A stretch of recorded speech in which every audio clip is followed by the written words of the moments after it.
fully charged, the card is formatted, I'm ready for my big load. But for now I'm still at Kenworth.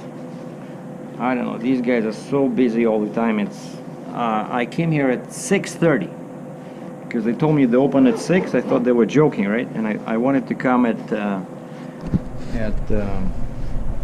7, but then I thought, wait a second, I'm supposed to pick up my load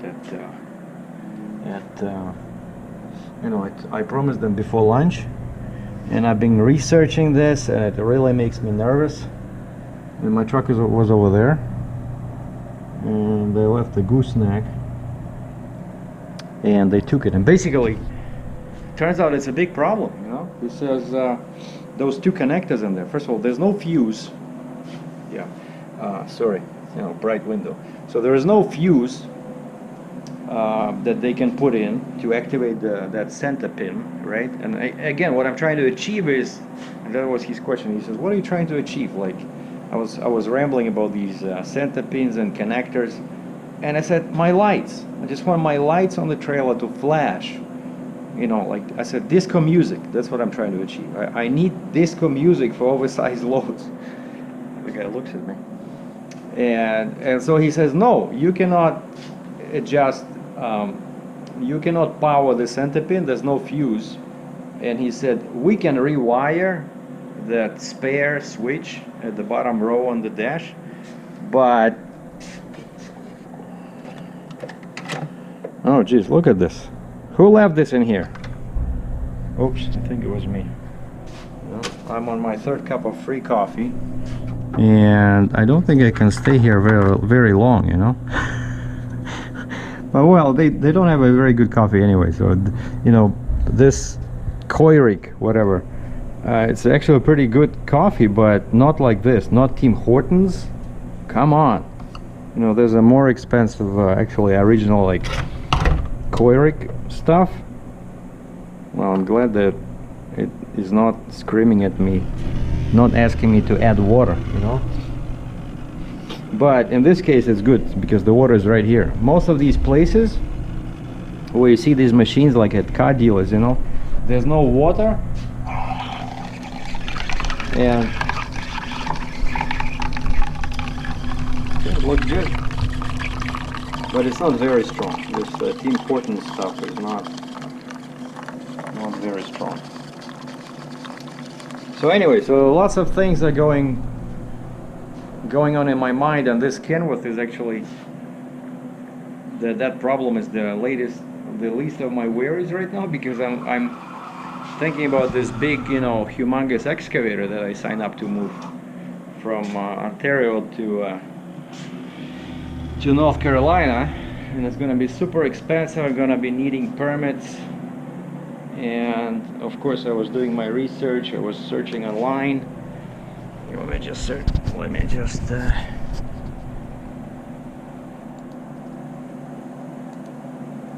show you guys what I got here.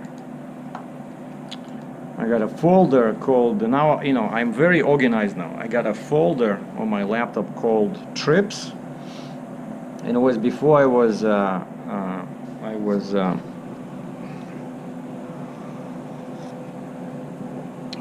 was before saving everything in print format. Now inside the Trips folder I got a bunch of folders, each by a name of the broker or the trip I'm doing, you know, like the freight broker. And so for each trip I create a new folder, and that's where I put my rate confirmation, my bill of lading. So all I gotta do is, you know, just click on the name of the broker and it's right there. And until now all my brokers are different. Like each trip, basically I have to do the agreement, you know, fill out the carrier package. But what I wanted to show you is this. So I found this online. You know, you can download this booklet, right? So this is John Deere 450D LC. It's a very big machine, as you can tell by the first number 4, and it just gives you all this stuff here. 348 horsepower, operating weight 106,000 pounds. But what they did with this See, like this is all counterweights, okay? So what the shipper said is that they removed the counterweights, and so this is gonna be instead of 106,000 pounds, it's gonna be 90,000 pounds. But somehow I doubt that those counterweights are 16,000 pounds. You know, I think they're much bigger. So I never trust, you know, shippers and brokers about dimensions. That's how the inside looks, you see. So first we're gonna look at this on paper, and then I'll show you once this monster is on my trailer. And of course you see how dirty this gets when it's working. And they said no, it's clean because it's a gravel yard. But the most important thing is this over here. Yeah, this picture. You see the shoes, these shoes, they come in 30-inch 750 millimeters and 36-inch 900 millimeters. And the guy was saying that that's what my machine has, 36-inch, very big shoes, very wide. And so the operating position, this distance from the outside of tracks, is 12 feet 5 inches or 3.79 meters. And then there's this transport position, you know. And I just remembered I did this from Buffalo, New York to Aurora about a year ago, and until now that's still my heaviest load, and I think it was 93,000 pounds. Actually I just watched that video myself because I wanted to see how I secured the machine. It's exactly the same machine, and I'm gonna post the link to that video at the end of this video. You know, like I watched that with interest. It was cool. It was interesting how I put the boards, where I put the chains, because I remember that machine was giving me trouble because there's no tie downs in the frame, so I had to use the tracks and inside the track. And you know, this kind of like refreshed my mind, so now I don't have to think where to put the chains. You know, like these videos are pretty cool, made by Sergei. Like you know, I often, actually it happens quite a lot, you know, where I go back just to see what I did with that machine, you know, with a particular machine. Let's say if I haul it again. And I remember we had the same issue. They were too lazy, they didn't have the manpower to move it, but turns out, check this out, so from 12.5 you can go to 10.10, you know, like under 11 feet. Under 11 feet you don't need no escorts, no nothing, you know. It's so much easier. And actually I sent an email to the dealer in US who bought this on behalf of his customer, and he passed my question to that guy, you know. And then I called also, and I'm just telling you this just to show how complicated this can be, right? And how, you know, it's a big responsibility. Like the height is going to be great. See, like over here, A says like when it's folded like this, A, well, it's all, I don't know, depends on the arm, what kind of arm they use, you see. So the arm, I think they're talking about this one. Oh, this one. I think this one. This is the boom, this is the arm, right? I keep mixing them up. I'm not a construction guy, I'm sorry. But depending on the arm, so it can be anywhere from 11 feet 10 inches to 14, I hope it's not that, but 11.6 I'm fine. Or 11.5 or 11.10, whatever, because I'm only 15 inches at the bottom. But I know we can move this like I did on my trailer. Like I watched that video and I remember specifically, like I don't put this on the deck over here. Instead I put this part on a couple of timbers, and I put it where my tarps used to be, you know, like right near where the axle is, and this way we can put it down. But again, that's only if it doesn't have a bucket, and I have no idea it doesn't have a bucket. But anyway, so I found a John Deere in Cambridge. I found them on Google Maps, and actually I called them. I said, hey guys, I'm picking up this John Deere 450. Can you tell me how difficult it is to move the tracks from the operating position to the transport position? And the guy said, well, there's about 10 to 20 bolts, and each bolt is 1 1/4 inch, you know, and each bolt is torqued at 1,000 pounds. So he says, and I said, but okay, once you loosen them up, can you use the machine itself to move the tracks, or do you have another machine to push the track, right? Like, how does it work? Can you do it in the field? You know what I was trying to say. And the guy says, well, I never did it. He says, I spread them with the machine, but I never pulled them closed with the machine itself, you know, because you know you can put the bucket on the ground, right, and tilt the machine and somehow, I don't know, you know, play with these tracks once they're loose, right? But basically, he said it's a very big job. He says 4, maybe 6 hours. He says make it half a day, you know, like to do that. And of course, you know, I doubt the shipper will want to do that, because I talked to him yesterday. I just told him that expect me somewhere before lunchtime, and he said he sold this as is, and he was not even very happy about, you know, removing this counterweights, right? And but the tracks, like 12.5, you know, geez. So now that's what my plan is. Once I'm out of this Kenworth over here, I'm gonna stop at buy some extra timbers. Like I have my hardwood, but they're only 5 feet long each, so I'm gonna buy some extra softwood that maybe I can use, because I remember that machine, it was, because the tracks were so wide, they were kind of like sagging, which looked, you know, very scary. And then I ran out of paper for my printer, and I thought, hey, I'll have time today. I'll just stop at the Staples now with my truck. And the last thing I need to do is I bought a case of disposable coveralls, you know, like those that painters use, and they're much cheaper than like throwing out my jeans every month, you know.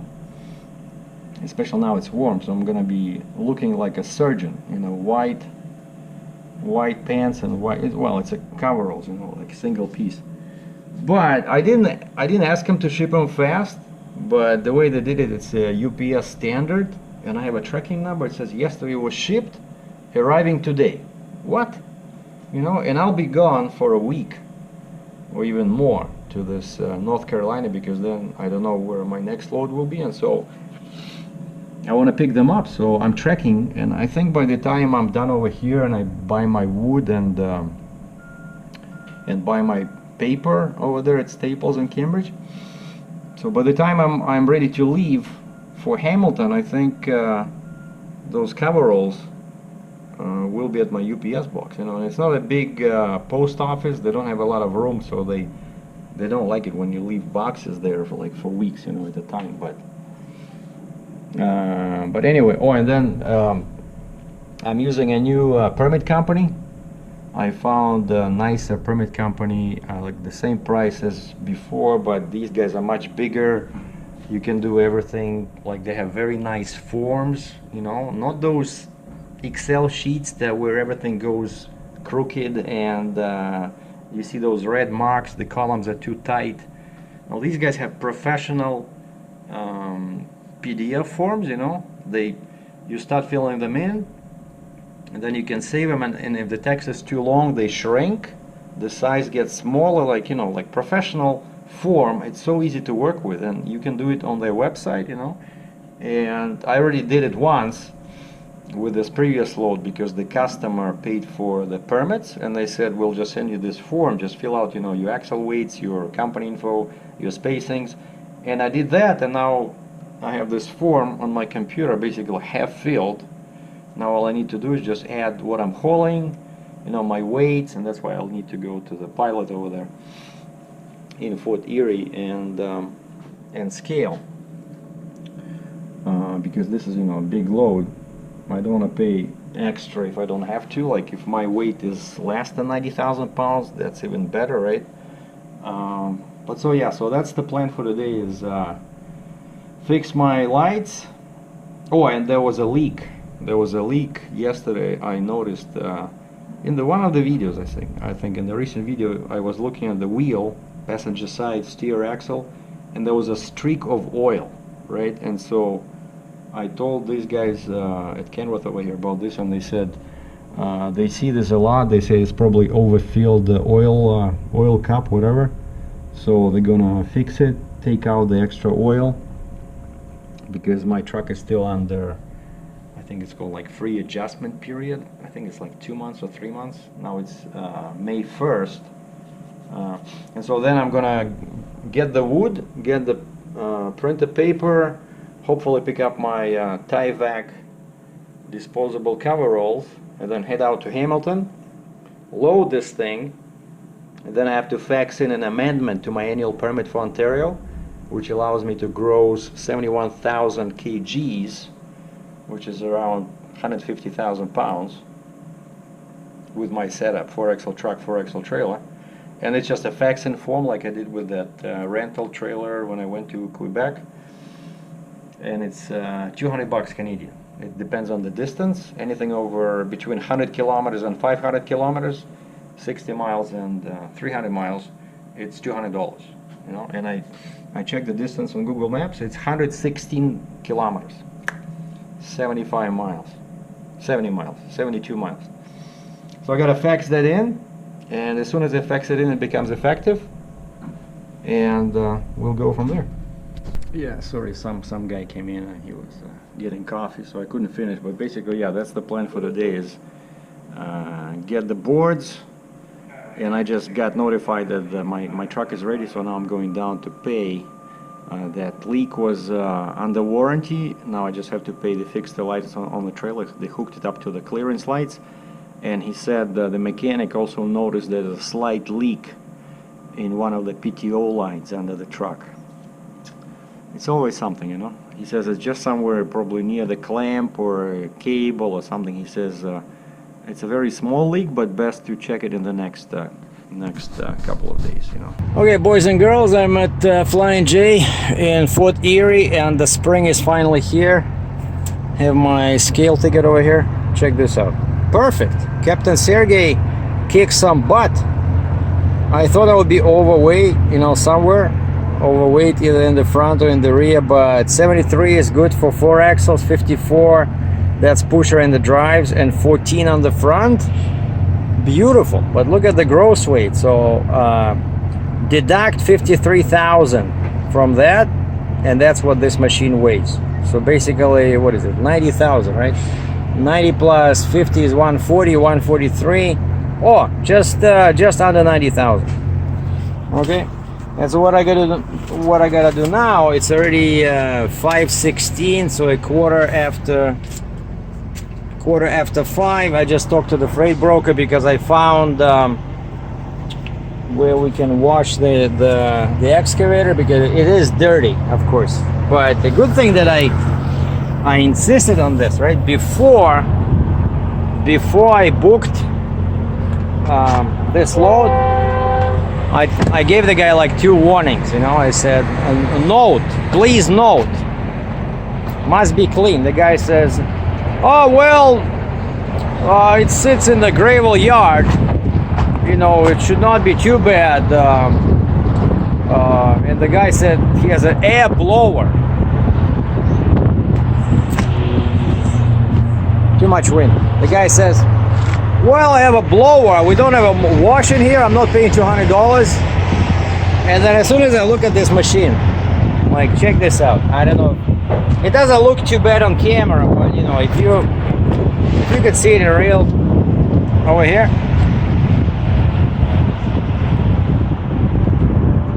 You see this? That's definitely a no-go. You cannot cross the border with the dirt like this, okay? Like over there, under the cab. You know, it's old and ugly, but yeah, this is exactly the same machine as I did. Like I said, I'll post a link to that video, and actually that video helped me a lot because I watched it before loading, and it reminded me of where I put the chains, you know. And I used this just like last time, because this machine has no connectors on the frame, like there's no holes in there, you know. So I did it like this in the back, you know, and then the track. So I got 4 chains in the back. I put 2 straps on the boom, and check this out. That's exactly what I did last time, because this thing is so humongous, you know, like you cannot put it in there, you know, because I need the machine to be here, you know, because you saw my scale ticket, right?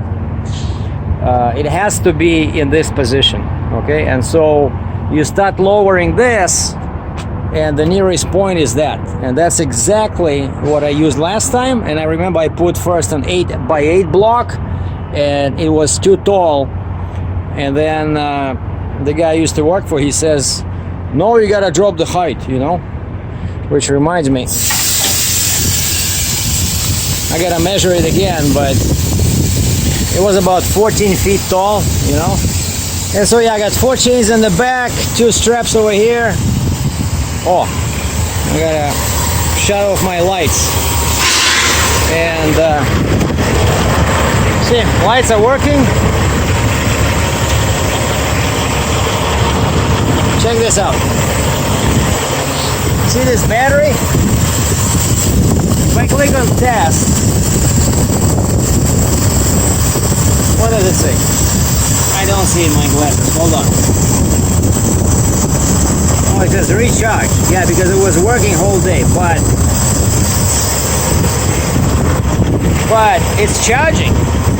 It's charging, so Kenworth found a way in the dash, and they went in there, and then they put power on the center pin. Okay, and here I have 2 chains like this, right? And then I added 2 more like this, and then I got lucky because they removed the counterweight. Okay, so now we have this. And I put a chain in here, I put a chain in here. So basically, what we have here is 1, 2, 3, we have 6. So we have 6 chains in the front, 4 in the back, and 2 straps. So it's a humongous machine. Oh, and it's not a very good spot actually to measure height, because it's like a hole in here. But the tallest point is that where that cylinder is, and there's that little red thing that separates the hoses. That's holds the hoses. That's the tallest point. And when I scaled over there, yeah, and you see, I'm running like this. That's a bit too tall, but I raised it because the scale was very tall. Like when I went on the scale.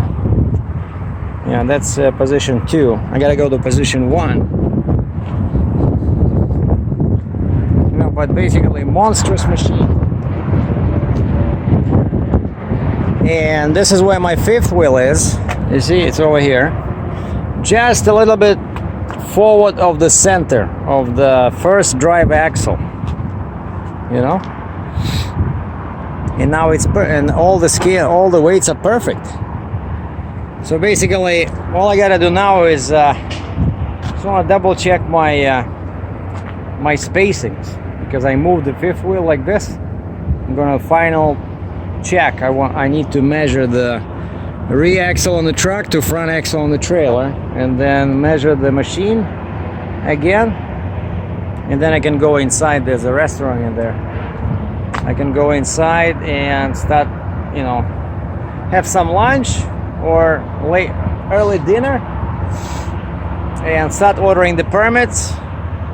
And I sent an email and then left a voicemail with the broker. I said, I cannot cross like this. You guys have to figure out something. And he sent me a text back. He says, any suggestions? And actually, as I was coming into the truck stop, I see there's a truck wash right there, but it's too narrow. So I thought I'd be looking for a portable wash. And so, but I went inside and asked him just anyway. I said, guys, are your hoses long enough? Like if I park next to your truck wash? I said, you know, I'm 12 feet wide, 14 tall. I don't want to go through inside because, you know, your building looks nice, you know. And the guy looked at it. He says, $100 Canadian. I said, really? Okay, that's good. And so I called the broker. I said, okay, I want cost plus 15% if you want me to pay. And he says, okay, we'll give you $100 US, which is like 135 Canadian. I said, fine. So he says, keep the receipts, and he's gonna include this in the rate confirmation. Like he's gonna issue a new rate confirmation, and he says he'll get this money from the buyer of this machine, because, you know, I guess they forgot about this. Like Americans, like, no offense, but people from US, they always forget this little detail. But if it's dirty, you cannot cross the border, you know. So not just freight has to be taken into account, like the how much you have to pay the trucker, but also the wash. And I got lucky that this guy is not too greedy. Like once I had a small machine in Detroit, and I was turned back from the bridge, and of course I had to pay double all the tolls, but also the guy charged me like $200 US to wash a machine which was a much smaller, like a small excavator, you know. So sometimes people can charge you a lot of money, you know, especially if they're busy. But so yeah, so running on 8 axles with the gooseneck extension, just forward of the center, 4 axles in the back. And so today it's just a static video, and tomorrow we'll do a driving video. I'll show you guys how this thing looks when I'm driving.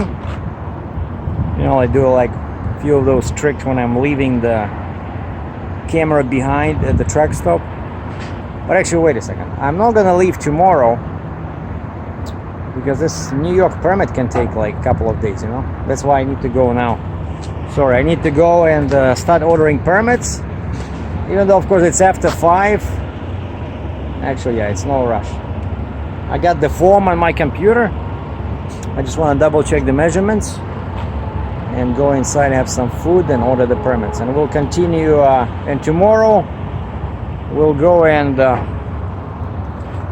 check this out. It looks so weird, you know, like the fence is so high, right? But tomorrow, first thing in the morning, I'm gonna go to the truck wash here in the corner of the truck stop and get this bad boy washed, you know. And I said, don't worry about the top. I said, I just want the tracks. Like I don't want to see any dirt. And the guy says, okay. So anyway, thanks for watching. Stay tuned, to be continued.